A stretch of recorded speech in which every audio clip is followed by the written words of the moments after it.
Boa noite, alunos. Sejam muito bem-vindos à nossa segunda aula ao vivo de desenvolvimento e aprendizagem motora com a professora formadora Eliane Brusco. Eu sou a professora mediadora Laís e estarei acompanhando vocês no decorrer dessa aula. Boa noite, professora. Olá, professora Laísa, tudo bem? Olá, alunos. Espero que todos estejam bem, tenham passado uma ótima semana, que estejam todos ativos, né, professora Laísa? Para a Por favor. gente estudar, fazer mais essa aula da disciplina de desenvolvimento motor, desenvolvimento e aprendizagem motora. É isso. Então, apenas um recadinho antes de iniciarmos a aula.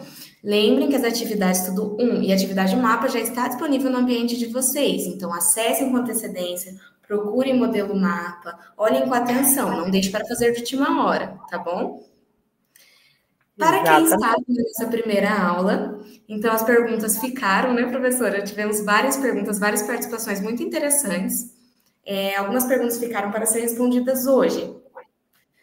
Nós selecionamos três, porque as outras perguntas referentes, a professora vai trabalhar em aulas, né, nas aulas posteriores, então na aula de hoje e nas próximas, tá? Então, olha só. Agora, posso fazer as perguntas já, professora? Claro, pode. É até interessante, você tinha me passado, né, Lai, as questões, é até interessante dizer, gente, vários alunos fizeram perguntas de forma diferente, mas querendo perguntar a mesma coisa, tá? Então, por isso até que a gente selecionou algumas, mas a resposta que eu vou dar agora, para pelo menos acho que uma delas, responde umas seis ou outras sete perguntas que estavam lá no chat que queriam dizer a mesma coisa, tá bom? É isso. Então, temos aqui a pergunta da Letícia Andrade de Assis. Tem uma idade certa para o processo de maturação? Essa pergunta, ela foi muito legal. Por quê? A gente precisa entender, voltar ao conceito do que é maturação, né? Porque, assim, a maturação, às vezes a gente lembra só da questão da maturação sexual, mas a todo momento o nosso corpo está em processo para se tornar maduro até uma certa idade. Por quê? É, eu até acho que dei um exemplo na primeira aula sobre a questão da fruta da manga, né? Então, assim, quando a gente fala, por exemplo, de prematuridade, a criança nasceu prematura, ou seja, ela nasceu antes de estar madura para aquela fase daquele momento. Então, a maturidade ela vai depender do seu olhar. Então, assim, a maturação referente a quê? A maturação biológica, a maturação sexual, porque são estágios diferentes. Maturação sexual, ela vai se desenvolver mais no final da infância, começo da adolescência, né? A maturação biológica, ela acontece desde o feto, né? Desde quando ele está ali dentro da barriga. Então, depende muito da questão da maturação. Então, não tem uma idade específica para o processo maturacional se iniciar. Se a gente olhar o processo maturacional, por exemplo, esquelético, né, que é a maturação esquelética, a maturidade, que é o estado da pessoa, é quando ela cresceu completamente, né? Mas não tem uma idade correta, precisa serem nessa idade, né? Para maturação acontecer, por exemplo, a maturação sexual, né? Às vezes os meninos ficam muito nessa intuição, né, de quando que eu vou entrar no processo de maturação, quando que eu vou estar maduro, né, de fato. Então, assim, você pode ter a idade cronológica igual, duas pessoas, duas crianças terem a mesma idade cronológica, mas terem um processo maturacional diferente. Muito bom, professora. Agora temos a pergunta do José Arnaldo Elias. Professora, então é normal crianças da mesma idade ter desenvolvimento motor diferente? Sim, é completamente normal. Mamães que têm filhos, parem de se comparar, parem de comparar os seus filhos com os filhos dos outros, porque aquela história de que cada um é verdade, né? O desenvolvimento motor, ele precisa, a gente precisa entender que ele acontece de uma forma sequencial. Se o seu filho ou o seu aluno não está dentro dessa sequência, aí tudo bem, aí a gente precisa analisar, né? Por exemplo, chegou com 12 meses, a minha criança não engatinha. Aí é um fator a ser olhado, né? Mas é completamente normal e crianças da mesma idade terem desenvolvimentos diferentes, distintos. A gente só precisa entender que dentro daquela faixa etária precisa acontecer aquele movimento. Por exemplo, não é normal uma criança de 2 anos não andar, mas ela pode andar com 10 meses e ela pode andar com 1 ano e 3 meses. Aí vai depender muito de vários outros fatores, de estímulos externos, ambientais, do quanto que você deixa a criança se movimentar de verdade, né? Porque às vezes tem responsáveis, pais ou responsável por aquela criança que é super protetora, e aí a criança dá um passinho, acha que vai cair, e aí você já segura a criança para ela não cair, né? Então tem alguns estímulos que favorecem e alguns estímulos que empobrecem esse desenvolvimento da criança. Só mais uma pergunta neste momento, que é do Patrick Bateman. Uma criança que nasce prematuramente, isso atrapalha no desenvolvimento? Sim, gente, atrapalha. Assim, na verdade, assim, depende da prematuridade, né? Porque uma criança, para ela ser considerada prematura, ela pode nascer com 37 semanas. Então, 36 semanas e 5 dias, ela é considerada uma criança prematura. Mas é uma prematuridade que não vai fazer tanta diferença lá no futuro, né? Então, depende. Ah, uma criança prematura nasceu de 26 semanas, enquanto que ela deveria nascer de 38, isso pode influenciar sim. Inclusive, a prematuridade pode influenciar em várias outras questões, né? A prematuridade ela pode influenciar também no desenvolvimento de deficiências. Então, dependendo do tempo que a criança nasceu, dependendo da pesagem que a criança tem, ela pode desenvolver, por exemplo, lesões cerebrais, ter atraso cognitivo, retardo cognitivo, né? Então, pode sim. É regra? Não, não é regra. Né? Tem várias crianças que nascem prematuras e que alcançaram aí as etapas de desenvolvimento motor tranquilamente. Ótimas colocações, professora, muito obrigada. Agradeço em nome dos alunos. Lembrando, meus alunos, que quem não teve sua resposta aqui, não sei, não escutou seu nome, fique tranquilo, porque a professora vai trabalhar muitos assuntos ainda nas aulas que virão a seguir, tá bom?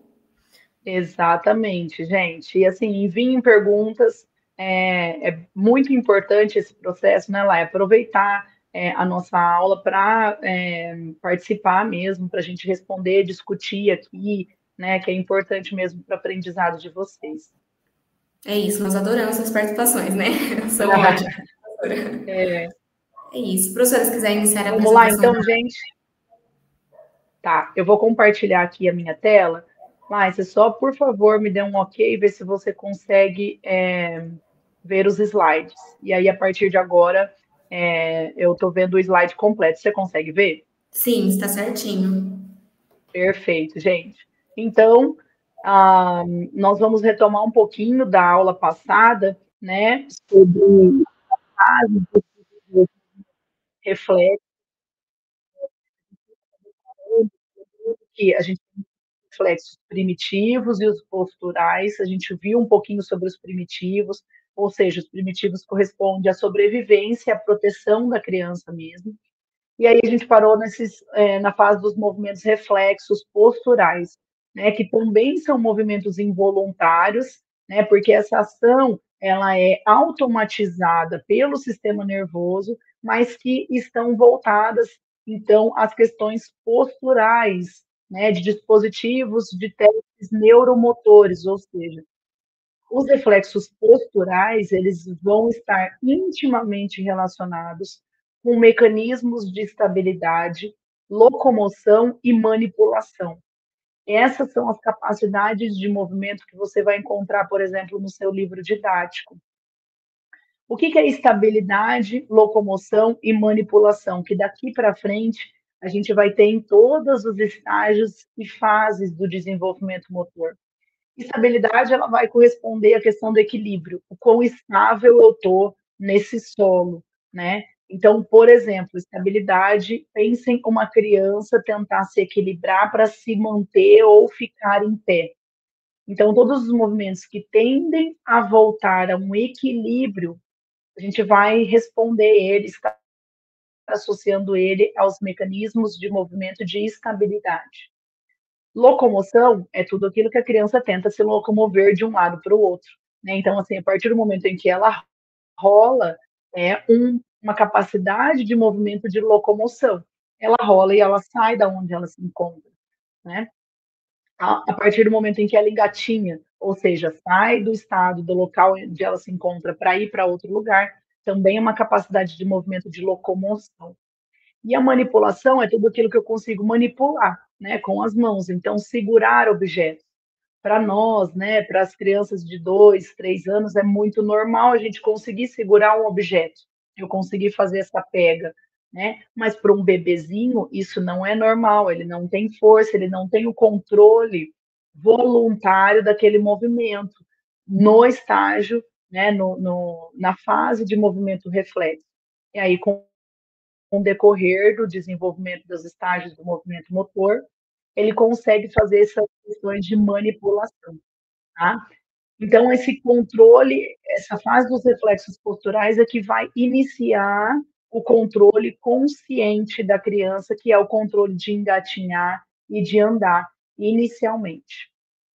E aí, dentro desses reflexos posturais, a gente tem basicamente 3 reflexos que é importante de vocês saberem, né? Que é o reflexo labiríntico, que é o reflexo da marcha, que é o mais, né, interessante, eu acho, e o reflexo da natação. O reflexo da natação ele também é muito interessante porque ele volta um olhar muito primitivo nosso, né? Se a gente lembrar da evolução animal, né? Da evolução do ser humano, é, vocês vão ver que tem um videozinho aqui do reflexo da natação, que ele parece com um girino mesmo, né? Como que a gente vai se movimentando. Tudo isso estão relacionados aos reflexos posturais. O reflexo labiríntico, então, ele se dá dos 2 até o 6º mês, mais ou menos, de vida da criança, e ele vai estimular a criança a ter uma postura ereta, né? Então, ele é um reflexo automatizado. A partir do momento em que eu pego a criança no colo, né? Quando ela tem entre essa faixa etária de 2 a 6 meses, ela deve fazer esse reflexo de elevar a cabecinha, deixar a cabecinha ereta e se mover em sentido oposto ao deslocamento do corpo que está sendo indicado, né? Então, após o 6º mês, a visão ela torna-se mais importante nesse reflexo labiríntico. Porém, do 2º até o 6º mês, a criança eleva a cabecinha, não é por estímulo visual ou tátil, né? É por realmente um reflexo que acontece, né, no labirinto da pessoa, no nervo vestibular, lá na anatomia, é um reflexo labiríntico que está associado, então, ao equilíbrio para ele se manter numa postura ereta. E aí, eu vou apresentar aqui para vocês o reflexo labiríntico, para vocês conseguirem dar uma olhadinha aqui de como ele acontece. Vamos lá, deixa eu ver se eu consigo passar aqui, ó. Aqui, deixa eu abrir aqui para vocês.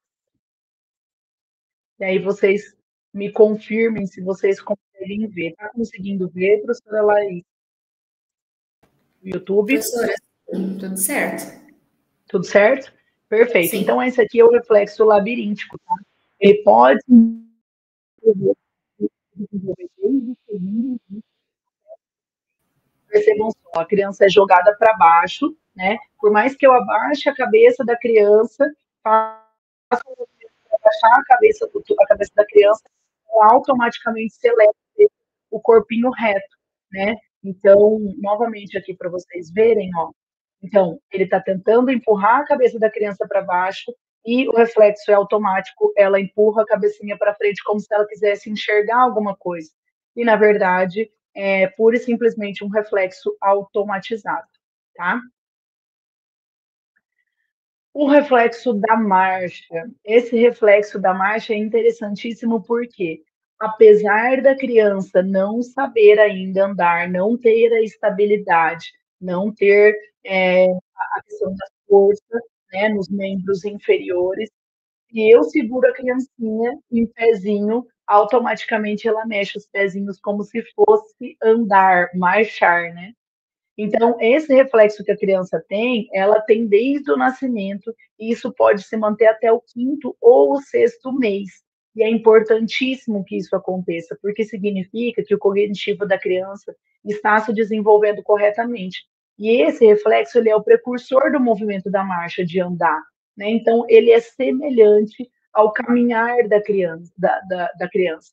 Então, nesse reflexo, a criança tem controle da cabeça, ela tem estabilidade do quadril, ela acompanha os movimentos dos braços, mas ela ainda não consegue ter estabilidade nos pés para ela conseguir andar, né? Então vamos dar uma olhadinha no reflexo, como que ele acontece, o reflexo de andar. Olha lá, gente. Ó, vocês estão vendo que essa criança deve ter uns 2 meses, um mês, né? Bebê de um mês andando aqui, ó. O pediatra, ele não está movimentando a perna da criança. E uma criança com um mês, ela já consegue fazer esse reflexo de marcha, ou seja, como se ela estivesse andando ali efetivamente, né? E o reflexo da natação é tudo automatizado, tá? A criança não pensa para fazer isso. Isso é muito importante porque o córtex, a área central do córtex, ela não está completamente desenvolvida. E aí o reflexo da natação, ele acontece na segunda semana, né, após o nascimento, até o quinto mês, mais ou menos. Só que ele desaparece aos 3 meses antes da ação efetiva e voluntária de engatinhar. Então, quando eu coloco o bebezinho, né, na horizontal, no ar, né, assim, no chão ou na água, ele movimenta coordenadamente os braços e as pernas, como se ele estivesse nadando. E olha que interessante, gente. Essa questão do movimento, essa questão é, do reflexo da natação. Olha só como ele acontece. Então, uma criança, por exemplo, na água, né? Olha só, a criança, uma água rasinha, mas ela realmente se movimenta como se fosse. Olha lá, ele até coloca aqui, como se fosse um movimento de uma criança no girino, no útero mesmo. Né? Então, ela movimenta coordenadamente os braços e as né?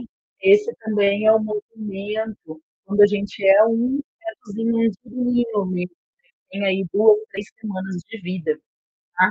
Então são reflexos muito importantes que fazem parte, e devem fazer parte aí do nosso processo de desenvolvimento motor, vai, nos formar, né, positivamente, informar positivamente. Oi. Só um momentinho, você pode retornar um pouco sua fala, porque travou aqui para mim, acredito que tenha travado. Ah, sim, No claro. final do vídeo, você Ah, só então comentou no vídeo. isso, esse reflexo da natação que a gente acabou de ver, ele é um reflexo que ele assemelha, né, ele se assemelha a quando éramos pequenininhos, muito pequenininhos na barriga da mãe. Uma criança, um feto de 2, 3 meses, que é aquele fetozinho de que a gente fica realmente nadando ali dentro do útero. Né? Então, ele é um reflexo positivo, que significa que o desenvolvimento cognitivo ele está passando de um processo de decodificação da informação, que é o estágio dentro da fase de movimento reflexo, para codificação de informação, ou seja, passa de um processo automatizado para um processo voluntário de movimento, tá? E aí, então, começam a inibição dos reflexos. Depois de todos esses reflexos, começa a inibir os reflexos, os movimentos involuntários, porque os centros cerebrais, eles vão se desenvolvendo, esses reflexos vão sendo diminuídos e gradativamente os centros cerebrais, a parte do córtex, né, o desenvolvimento que vai do centro para a periferia, ele vai acontecendo e aí começam então os movimentos esqueléticos voluntários a acontecer, tá? E aí sim, agora a gente inicia, né, o conteúdo da nossa aula de hoje é o conteúdo da fase do movimento rudimentar. Então, a gente passa da fase do movimento reflexo na ampulheta de Galahu para o movimento rudimentar. Para a aula, né, que foi a primeira aula que a gente está finalizando ela agora, eu deixei algumas indicações bibliográficas para vocês. Então, são 2 livros, tá? Compreendendo o Desenvolvimento Motor, que é esse livro aqui, e Fundamentos do Comportamento Motor. Ambos os livros têm na biblioteca de vocês, biblioteca digital. São livros muito interessantes e abrangem bastante o conteúdo que a gente trabalhou hoje. Além disso, a gente tem aprendizagem e controle motor, e comportamento motor, conceitos, estudos e aplicações, que também estão na biblioteca de vocês, tá? E aí, hoje, né, na verdade, agora, na segunda aula, a gente vai falar de fato sobre a fase do movimento rudimentar. Essa fase do movimento rudimentar, ela acontece desde o nascimento até mais ou menos 2 anos de vida. Só que ela é dividida no seguinte: do nascimento até 1 ano de vida, a gente tem esse estágio de inibição do reflexo que eu disse para vocês, que é onde acontece o desenvolvimento das áreas cerebrais centrais para a periferia, para que haja o início dos movimentos voluntários da criança, né? E entre 1 e 2 anos a gente começa aí com o estágio pré-controle. Opa, essa criança já consegue se controlar, iniciar o controle motor. Lembram do que é o conceito do controle motor? O conceito do controle motor é quando as questões neurais estão ligadas e a criança de fato consegue trazer as capacidades de movimento de forma voluntária, de estabilidade, de locomoção e de manipulação. Então, a fase do movimento rudimentar são as primeiras formas de movimentos voluntários. A gente sai de uma fase de movimento reflexo, onde basicamente tudo é automatizado e involuntário, e o bebezinho começar a realizar movimentos que ele de fato quer realizar, né? Então, esses movimentos, todos os bebês, eles devem seguir, de acordo com Galahu, a mesma sequência. Ou seja, um bebezinho primeiro vai começar a rolar. Ele primeiro, na verdade, levanta a cabecinha, em decúbito ventral, dorsal, ele levanta a cabecinha, né, para respirar. Depois de levantar a cabecinha, ele rola. Depois de rolar, ele engatinha. Depois de engatinhar, ele anda. Depois de andar, ele corre. Não vai acontecer, de acordo com os autores do livro, que o bebezinho, né, a criança, corra e depois ande. Não, ela precisa andar primeiro, aprender a andar. Não vai acontecer primeiro da criança engatinhar em 4 apoios e depois aprender a rolar, né? Às vezes alguém vai falar assim, ah, sim, mas o meu filho ele aprendeu primeiro a engatinhar e só depois ele rolava. Às vezes você não percebeu o movimento do rolar, porque o rolar ele não necessariamente vai ser um movimento bonitinho, né, do bebê em que ele se gira, né, faz uma rotação do tronco. Então às vezes não vai fazer isso. Às vezes você acabou não percebendo o movimento de rolar dele e ele também aprendeu a engatinhar. Isso também pode acontecer, tá? Só que o momento, isso aí, ó, responde muito às questões da aula passada, né? O momento das mudanças de uma fase para outra, ou seja, o momento em que a criança vai aprender a rolar, o momento em que a criança vai aprender a engatinhar, o momento em que a criança vai aprender a andar, não é igual para as crianças. Elas precisam estar dentro de uma faixa etária, mas não significa que criança com 3 meses precisa necessariamente rolar. Ah, a minha filha, né, um exemplo, minha filha rolou com 3 meses, mas o amiguinho dela rolou com 4. E, na verdade, o outro amiguinho dela rolou com 2. Então, vai depender muito da criança, tá? E aí, aqui sim, entram as capacidades de movimento rudimentar, que são muito importantes. E a partir do movimento rudimentar, essas 3 capacidades, que são estabilidade, locomoção e manipulação, elas serão utilizadas ao longo da vida da pessoa, por todo o desenvolvimento motor da pessoa. Então, a gente vai ter a estabilidade, a locomoção e a manipulação. Estabilidade, ela vai ser a capacidade de estabelecer controle sobre a musculatura contra a gravidade. Então, pensem, se nós temos um poder de gravidade que vem de cima, em que tudo que eu pegue na minha mão e solte, ele cai por conta da gravidade, eu preciso ter musculatura o suficiente para eu cravar, né, ter força para me manter contra essa gravidade, né? Senão tudo ia fluir. Então, para o bebezinho manter uma capacidade, né, de força contra essa gravidade, para ele manter uma postura ereta, não é fácil. Por isso que o bebê, sem ele ter nenhum apoio, nem manual, nada, apoio de sofá, de almofada, nada, ele vai conseguir sentar lá por volta de, sozinho, lá por volta de 7, 8 meses, né? 6, 7, 8 meses.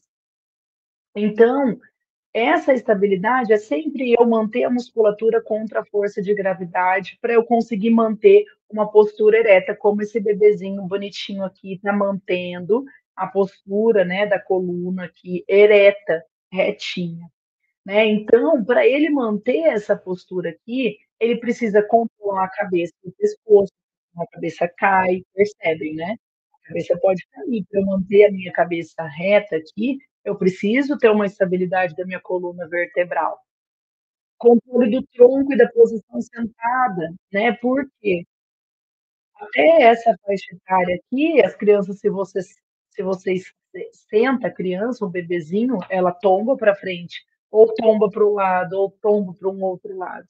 Então, ela precisa ter estabilidade para manter e alcançar essa posição sentada, para depois ela ter a posição ereta, para depois ela alcançar essa posição ereta, mas em pé.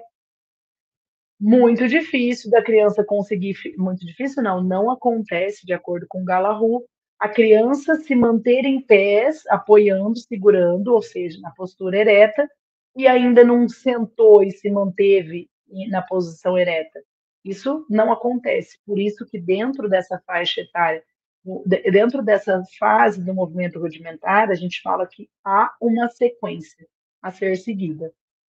Então, olha lá, a sustentação de sentado. Então, primeiro, né, na figurinha A que tem aqui no seu livro didático, o bebezinho ele consegue sentar independentemente no terceiro mês, né? Então, ele senta, mas há um apoio, né? No sexto mês, aqui o bebezinho, sem o apoio, ele tomba, e no oitavo mês, ele já consegue, sem apoio nenhum, ficar na posição ereta. Então, esse estágio de sentar aqui, ó, independente no terceiro mês, só que ele tem um apoio. A pessoa precisa segurar essa criança para ela manter a posição ereta. No sexto mês, a gente coloca, geralmente, tá, gente? No sexto mês, a gente coloca o bebezinho sentado, tira a mão, ele vai lá e tomba, né? Geralmente é assim. Mas no oitavo mês, até o oitavo mês, é para a criança conseguir sentar sozinha, independentemente, sem apoio nenhum. Para que depois ela consiga ter uma posição ereta em pé. Então, aqui no sexto, sétimo mês, se a sua criança, se o seu aluno não faz isso no sexto mês, não há problema. Só que ele precisa fazer até o oitavo mês, por exemplo, de segurar, se apoiar, né, e conseguir ficar na posição ereta. E aí, lá no décimo mês, a criança consegue segurando apenas nas mãos da pessoa, né, do responsável, do professor, por exemplo, segurando e se mantendo na posição ereta. Mas percebam a diferença aqui desse bebezinho, ele tem os braços mais estendidos e as pernas mais flexionadas. Por que será? Porque ele não tem força o suficiente também para estender as pernas todas. E também não tem estabilidade, não tem controle motor formado. Aqui ele já tem uma perna mais ereta e aqui no 10º mês, geralmente, ele já consegue ficar sozinho, tá? A gente não está falando de andar, consegue ficar sozinho, apoiado, sozinho por alguns segundos, sem nenhuma ajuda. Capacidade de movimento rudimentar de locomoção é de fato se mover de um ponto ao outro, né? Então não tem como se desenvolver sem que a estabilidade esteja desenvolvida. O processo de locomoção, ele é necessariamente relacionado ao processo de estabilidade.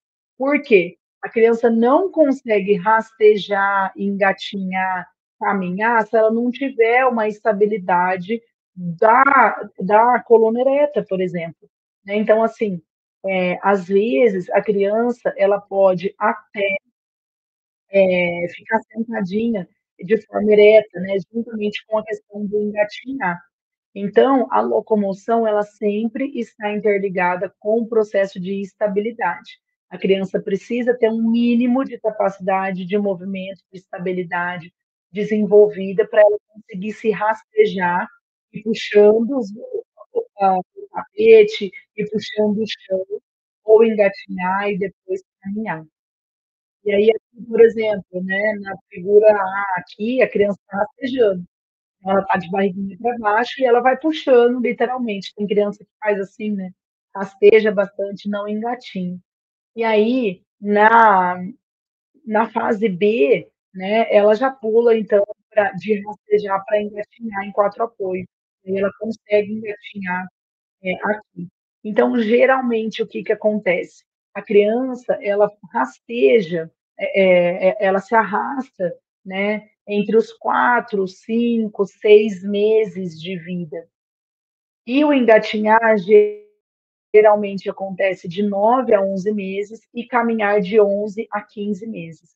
Nossa, mas eu conheço um aluno que ele anda em 10 meses. Sim, pode acontecer. Ele andou com 10 meses. Ele andou com 11 meses. Aí vai depender do processo maturacional da criança, do desenvolvimento, dos estímulos que a criança recebe para isso acontecer. Capacidade de manipulação, né? A capacidade de exercer ou receber força do objeto. Então, a partir do momento em que eu consigo segurar alguma coisa na minha mão, aqui, eu tenho uma capacidade de manipulação. Para a criança, isso não é fácil, né? Principalmente quando a gente está falando de uma criança de 6 meses.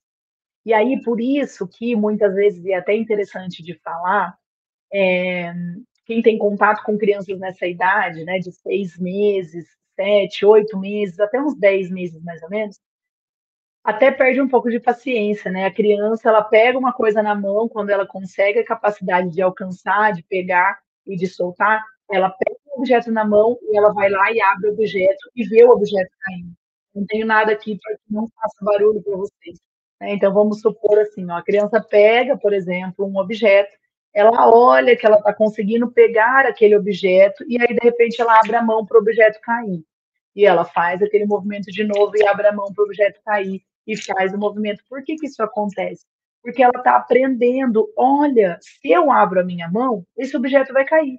E isso é super interessante para ela, porque é uma capacidade de movimento que ela está aprendendo nova. Por isso que as crianças geralmente pegam, né? Isso acontece bastante quando está dando de comida. Eu sei muito porque eu tenho criança pequena em casa. Né? Então a gente pega, dá um pedaço de comida, ela vai, pega, finge que vai colocar a comida na boca, olha para o chão e solta, e dá risada. Pega, então assim, isso acontece porque a criança ela está aprendendo então essa capacidade de manipular os objetos, de alcançar, de pegar, de soltar, tá? E aí, o processo de manipulação da criança, né, que tem aí também no seu livro didático, ele acontece assim. Por exemplo, nessa idade aqui, né, de 4 a 5 meses, mais ou menos, a criança tem uma capacidade de alcançar o objeto. Ela não pega, mas ela alcança o objeto. Sabe quando ela estica, né, estende as mãozinhas, os braços para tentar alcançar? Ela tenta alcançar o objeto, mas ela não tem a manipulação de pega ainda. Na figura B, ela já consegue pegar o objeto, mas para ela soltar o objeto é uma outra capacidade motora, né?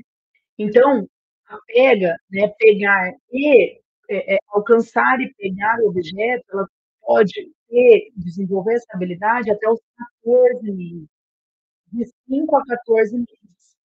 E aí, ela consegue soltar o objeto de acordo com o Galahu de 12 a 18 meses. Mas eu vou dar um exemplo para vocês. Por exemplo, em casa, eu vejo que isso aconteceu muito mais cedo, para vocês verem que isso não é uma média, né. Então, a capacidade em casa, né, da minha filha de pegar e soltar, ela aconteceu antes dos 12 meses. Com 10 meses ela já pegava, óbvio, né, ela alcançava, pegava e ela também soltava. Então, varia muito da criança, do estímulo, do que o ambiente está fornecendo. Por isso que é extremamente importante a gente estimular a criança a se movimentar, né. Depois, quando a gente falar de atividade física, de exercício físico associado ao desenvolvimento motor, nós vamos ver a importância de se tem de estimular dentro de cada faixa etária um movimento diferente. Por isso que dentro da faixa etária de movimento reflexo, dentro da fase do movimento reflexo e da fase do movimento fundamental, a criança precisa ter contato com o chão. Por quê? Se eu fico no colo, se eu deixo a criança no colo, ela não consegue se movimentar. E ela aprende a se movimentar e o desenvolvimento motor acontece com o movimento. Muito bem, passamos da fase, a gente viu então a fase do movimento reflexo e vimos também a fase do movimento rudimentar. E agora a gente vai passar para a fase do movimento fundamental. Então percebam que nós estamos aqui da base, saindo da base e indo para quase o quarto andar ali da ampulheta heurística, né. Então, está indo para a fase do movimento fundamental. A fase do movimento fundamental, ela acontece entre os 2 anos e vai até os 7 anos de vida. Não tem nenhuma fase que é mais importante do que a outra, mas a gente tem que ter um olhar especial para a fase do movimento rudimentar e para a fase do movimento fundamental. Porque eu estimular o movimento, modalidades esportivas, prática de atividade física, na verdade é uma prática de brincadeira, né, a gente não tem que ter um olhar específico para o exercício físico para a criança. A gente tem que entender que criança precisa se movimentar, seja qual for o movimento, brincando, correndo, pulando, se escondendo, brincando de pega-pega, precisa brincar, é uma parte lúdica, né. Então, a fase do movimento fundamental é onde vai acontecer a elaboração mais específica dessa capacidade de estabilidade, de locomoção e de manipulação. Então, se na fase do movimento, rudimentar, eu comecei a aprender sobre estabilidade, locomoção e manipulação, ou seja, a criança conseguiu ficar ereta, em pé, ela conseguiu se locomover, engatinhando e andando, ela consegue pegar objetos, manipular os brinquedos. Na fase do movimento fundamental, esses padrões de movimentos estabilizadores, locomotores e manipulativos, eles serão muito trabalhados, porque a criança consegue entender que ela consegue a criança entende que ela consegue executar inúmeros movimentos com essas capacidades de movimento, né, de estabilidade, de locomoção, de manipulação. E aí, dentro da fase do movimento fundamental, ela vai aprendendo a cada movimento dentro desses componentes. Então, assim, estabilizadores, né, que é se manter em equilíbrio, né, contra a força da gravidade. Ela pode brincar com esses movimentos de estabilização de várias maneiras. Ela pode aprimorar o movimento dela de estabilização de muitas maneiras, como, por exemplo, pulando amarelinha, como, por exemplo, ah, brincando de pular corda. Então, a gente tem várias brincadeiras, jogos que trabalham a estabilização, padrão de movimento estabilizador. Padrão de movimento locomotor, de locomoção, é aqui que a criança vai começar a aprender a correr, porque até uns 2 anos, 3 anos mais ou menos, ela não corre de forma coordenada, né? E a gente vai ver mais para frente nos outros slides. E aí aqui também ela vai conseguir aprender de forma isolada e de forma combinada sobre os processos manipulativos, ou seja, como que eu manipulo, por exemplo, uma bola e corro ao mesmo tempo para jogar uma queimada. Olha que legal se a gente enxergar o movimento, o desenvolvimento motor dessa maneira. Olha o quanto de controle motor eu preciso ter para um jogo de queimada. Por quê? Eu preciso estar atento e me movimentar, processo de locomoção no jogo da queimada, porque eu preciso correr a todo instante. Além disso, eu preciso ter manipulação para, se a bola chegar até mim e ela for bater em mim, eu segurar, correndo. E eu preciso ter estabilização, equilíbrio, né, para eu conseguir me locomover da melhor maneira possível sem cair.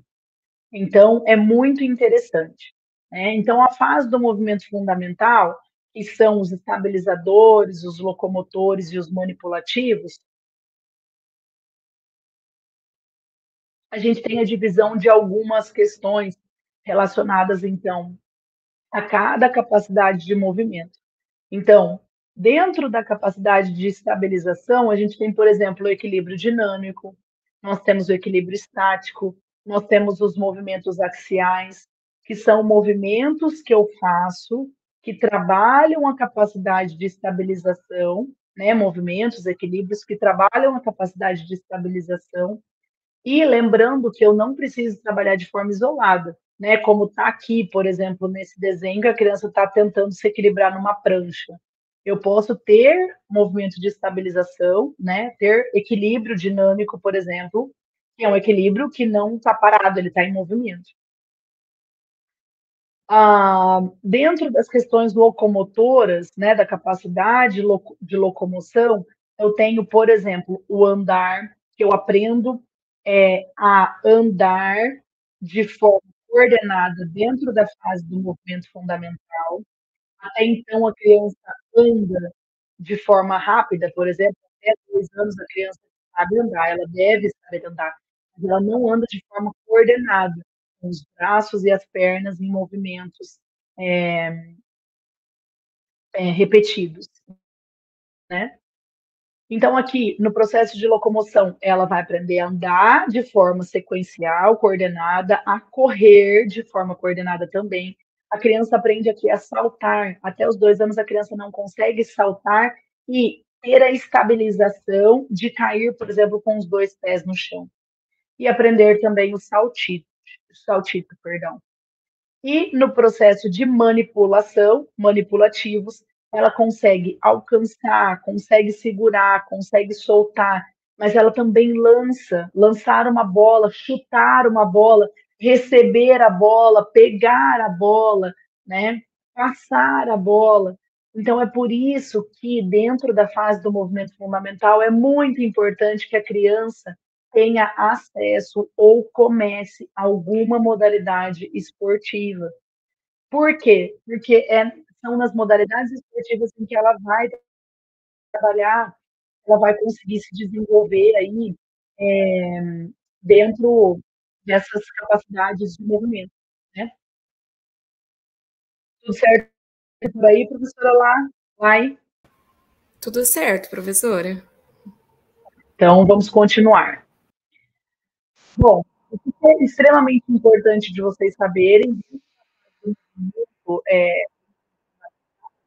contexto ambiental e as oportunidades de prática são muito importantes. Por isso, novamente, né, estimular a criança a praticar movimento, a participar de esportes nessa fase do movimento é fundamental, porque o contexto ambiental ele é muito importante. É ele que vai, por exemplo, responder se essa criança vai ter uma capacidade motora, uma aprendizagem motora mais evoluída que as outras. Uma criança que não tem acesso nenhum à movimentação, é muito difícil da criança ter uma aprendizagem motora fluida, né? Não ter problemas. Então, assim, ó, comecem a perceber.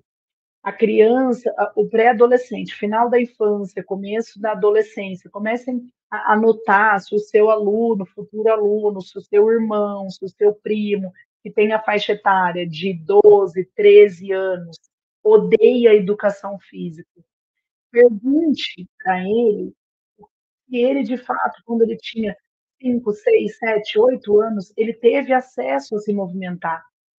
Geralmente, os pré-adolescentes que não gostam de educação física, que não gostam de movimento, de atividade física, de exercício físico, tiveram uma infância podada do movimento, né? Então, assim, às vezes era um cuidado excessivo, ou às vezes morava em locais restritos que não tinha acesso, né, à estrutura, por exemplo, de conseguir se movimentar. Então, tem que tomar bastante cuidado quanto a isso, tá? E aí a gente vai ver sobre os estágios dentro do movimento fundamental. Então, se essa fase do movimento fundamental vai de 2 a 7 anos, cada faixa etária aqui corresponde a um estágio. Então, assim, a criança pode estar dentro da fase do movimento fundamental, mas lá no estágio inicial, é dos 2 aos 3 anos. Então, ela está começando a entender, de fato, sobre essas capacidades de movimento, de estabilização, locomoção e manipulação, né? Depois dos 3 aos 5 anos, geralmente acontecem os estágios elementares emergentes. E de 5 a 7 anos, o estágio de proficiência. Ou seja, né, lá dentro do estágio de proficiência, eu ter fluidez nesse movimento. Mas vamos começar pelo estágio inicial, que é de 2 a 3 anos. Quando a gente estuda, né, analisa esse estágio inicial de 2 a 3 anos, considerando processo de estabilização, locomoção e manipulação, a gente consegue perceber que a criança de 2 a 3 anos, ela começa a tentar ter controle sobre aqueles movimentos. Então, um salto, por exemplo, que ela quer aprender, ela até salta, mas ela não consegue ter estabilidade, controle motor para saltar com os 2 pés e cair exatamente com os 2 pés no chão. Por exemplo, na amarelinha, né? Então, a amarelinha para uma criança de 2 anos, ela é muito difícil, porque ela não vai conseguir saltar, ter uma força de um salto alto, né? Um salto em que tenha uma altura elevada, cair com os 2 pés sem cair no chão. Por isso que, geralmente, nesse estágio inicial, até o estágio elementar, a criança salta, ela pisa no chão e tomba. E aí precisa se controlar segurando no chão. Né? Então, o estágio inicial são as primeiras tentativas de controle motor, efetivamente, para esses movimentos de estabilização, locomoção e manipulação. Então, a criança não tem uma coordenação dos movimentos, principalmente quando ela faz as 3 capacidades juntas: estabilização, locomoção e manipulação. Por isso que nesse momento, nesse estágio, a criança não consegue ainda ter um controle do chute. Quando a gente brinca de bola com a criança, vamos brincar de passar uma bola de vôlei, a criança não consegue pegar a bola quando você passa. A criança joga a bola para você, mas ela joga a bola do outro lado que você está. Então, ela não tem um fluxo rítmico, ela não tem uma coordenação motora efetiva no estágio inicial. No estágio elementar, para esses movimentos, a criança já tem um controle um pouco maior. A criança brincando de amarelinha, por exemplo, ela pode saltar e conseguir cair no chão, no solo, com os dois pés. Ela consegue ter essa estabilização, mas ela ainda tomba um pouco. Então, ela tem um pouco de controle, mas esse controle não tem fluidez, né? E aí, dentro desse estágio elementar, ela começa a entender o corpo dela dentro de um espaço. Por quê? Olha só como é interessantíssimo, gente, para a gente entender, principalmente quando a gente for aplicar esses exercícios, esses movimentos na escola, ou prescrever algum exercício físico, uma brincadeira de forma lúdica para as crianças. Um simples bambolê, eu pedir para a criança pular dentro do bambolê e depois pular fora, ela, no estágio inicial, ela não tem controle, porque ela não tem essa noção de espaço-tempo, ela não tem aquilo que a gente fala de propriocepção, que é entender, ter uma noção dela dentro de um espaço, né, que no caso seria o bambolê ali no chão. Então, no estágio elementar, que vai até os 5 anos de idade, ela começa a criar uma sincronia desse entendimento de espaço-tempo, ou seja, sabe aquelas brincadeiras de pêndulo, que é bem legal, que a gente pega uma cordinha com algum objeto aqui e a criança tem que colocar a mão, né, empurrar a mão, passar a mão sem encostar nesse objeto? São brincadeiras bem interessantes que trabalham essa questão de espaço-tempo, de questões de reação, né?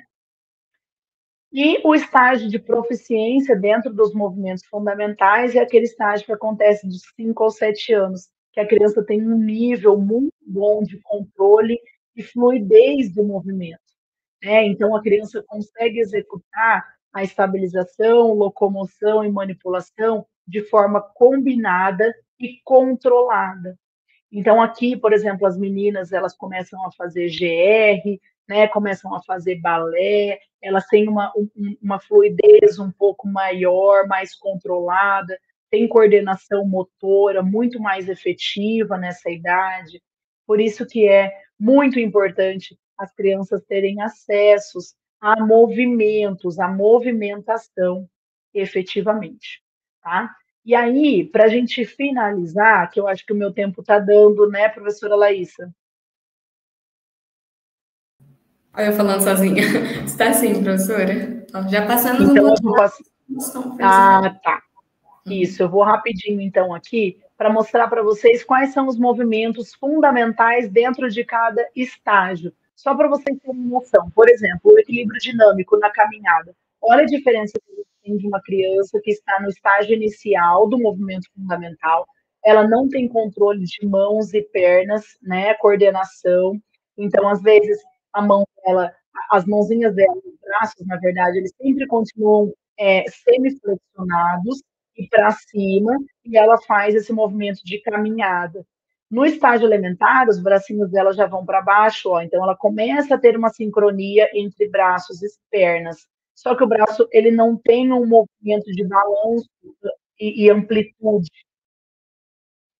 E na fase madura, olha a diferença no estágio, né, maduro de proficiência. Então, a criança já anda, né, que é o de 5 a 7 anos. A criança já anda, então ela já consegue estender completamente o braço e ter uma amplitude de movimento desses braços de forma coordenada, tá? E aí, para equilíbrio estático, por exemplo, né, a criança, inicialmente, para se equilibrar numa perna só, ela deixa a outra perna completamente flexionada e os braços também. No estágio elementar, a criança ela já consegue deixar os braços estendidos, só que eles continuam ao longo do corpo, para ela conseguir se equilibrar. E no estágio maduro, que é, por exemplo, andar, né, em cima da trave, por exemplo, ela já consegue fazer um movimento de amplitude maior e extensão total dos braços e coordenadamente com o equilíbrio, então, de se manter em pé numa trave, tá? E aí eu acho que eu paro nesse slide aqui para a gente também conseguir, na próxima aula, estudar um pouquinho sobre os movimentos axiais, que são importantes, são aqueles movimentos que eu faço ao longo do meu corpo, né, de rotação, por exemplo, o rolamento na ginástica. Por isso que a gente vai entender na próxima aula por que as crianças de 2 anos elas não conseguem fazer o rolamento dentro do desenvolvimento motor sem influência nenhuma, né? Então, aí a gente vai aprender também. Tudo bem, professora Laísa? Vou fechar aqui a minha tela, se você puder me colocar, por gentileza, na Tudo tela bem. completa. Estamos aqui. Uhum. Professora, dá tempo de uma perguntinha, né? Claro, dá tempo sim, podemos falar. Você comentou em um momento ó, que a criança, quando ela era privada no desenvolvimento, na parte de desenvolvimento fundamental, de atividades, né, para desenvolvimento mesmo, que eles futuramente poderiam afetar, né, nas capacidades, nas posteriores. Mas não necessariamente, por mais que ele só vai ter mais dificuldade para desenvolver se ele resolver fazer algum esporte na próxima fase. Mas ele vai conseguir desenvolver também. Seria isso. Então, ele consegue Sim, recuperar a fase que ele perdeu, digamos. consegue recuperar a fase que ele perdeu, na maioria das vezes ele consegue. Por isso que a gente estuda, e aí a gente vai falar sobre aprendizagem motora. Porque o que acontece?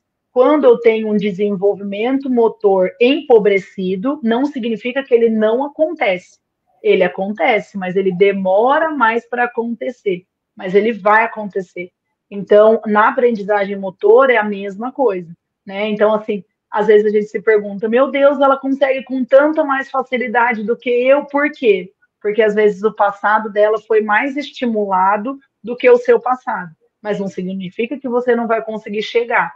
Com muita batalha você vai. Talvez você pene um pouco mais, mas você chega. Então, por isso que a gente fala que a aprendizagem motora ela está interligada com o desenvolvimento motor completamente. E quanto mais eu estimulo um, vai facilitar na aprendizagem futura depois. Vou dar outro exemplo. Por que, por exemplo, crianças, meninas que fazem balé, elas têm mais facilidade na ginástica rítmica? Porque aquele movimento eu já conseguia aprender ele, né? Então, para as questões neurais, mesmo, neuromotor, é muito mais fácil de entendimento. Então, assim, porque eu já aprendi, porque eu tive um ritmo, né? Porque eu tive um treinamento para aquilo. Então, de fato, não significa que eu não vou aprender, mas talvez você pene um pouquinho mais. Um pouquinho mais difícil. Acredito que se deixar para fazer isso na vida adulta, É, ainda mais, né? isso. Por isso que muitas vezes os pré-adolescentes que não se movimentaram na infância não vão gostar de se movimentar na adolescência. E nem tem como, porque não aprenderam, né, o que é bom. Então, por isso que a gente tem que estimular, né? Eu bato muito na tecla. Estimule as crianças a se movimentarem. Não levar a criança para uma academia. Esse não é o intuito. A criança precisa brincar, né? Cada faixa etária tem a sua condição. Se ela vai na adolescência, né? 15 anos, 16 anos ter contato com uma academia, maravilha. Mas antes disso, coloque a criança para brincar, coloque modalidade esportiva, a criança precisa ter acesso a outras crianças, a saber respeitar, a saber que existe regra, né, a saber que existe limite, a saber perder, a saber ganhar, né? Então isso é muito importante. É isso. Muito obrigada, professora. De uma Obrigada, professora Laísa. Acredito que eu agradeço em nome dos alunos também, muito conteúdo interessante e importante, né, para o processo de desenvolvimento deles. Exato. Só passarei um recadinho que eu esqueci de falar no começo da. Nossa, foi escuro do nada. Esqueci de falar no começo da aula, tá? Que nossa primeira aula foi no estúdio, essa a gente fez em home, mas as nossas próximas aulas serão novamente no estúdio, tá bom? Deveria já ter falado para vocês isso. E, devido ao nosso tempo também, e demais ocasiões, nossas perguntas ficarão para a semana que vem. Então, a gente vai utilizar o mesmo modelo que a gente utilizou na aula passada, tá? Nós vamos separar, as perguntas ficam anotadas. Nós vamos juntar, tá? Para que a gente não fique repetindo as mesmas perguntas para a professora também. Eu acredito que assim a gente otimiza o nosso tempo de aula. E na aula que vem a professora vai respondê-las. Tá legal? Exato. Eu vou até fazer o seguinte, estou pensando aqui, né? Às vezes a gente até consegue deixar um tempo maior para perguntas, né? Então, assim, enche o chat de perguntas, que a gente deixa um tempo maior para as perguntas, eu termino, finalizo esse conteúdo, e eu deixo um tempo maior para as perguntas aí de vocês, tá bom? E lembrando que na última aula nossa, né, tá tudo combinadinho, que vai ter uma convidada muito especial, então, assim, ela vai falar da questão ao contrário, então, o que o empobrecimento de desenvolvimento motor pode afetar na questão das crianças, tá bom? Gente, um forte abraço para vocês, boa semana, que Deus abençoe vocês, ilumine e um beijão. Obrigada, professora Laís. Não, eu que agradeço. Tchau, tchau, beijos. Lembrando que eu estou lá no Fale com o Mediador, qualquer coisa, tá bom? Eu e a professora Karina estamos disponíveis para vocês. Tchau, tchau, pessoal. Tchau, gente.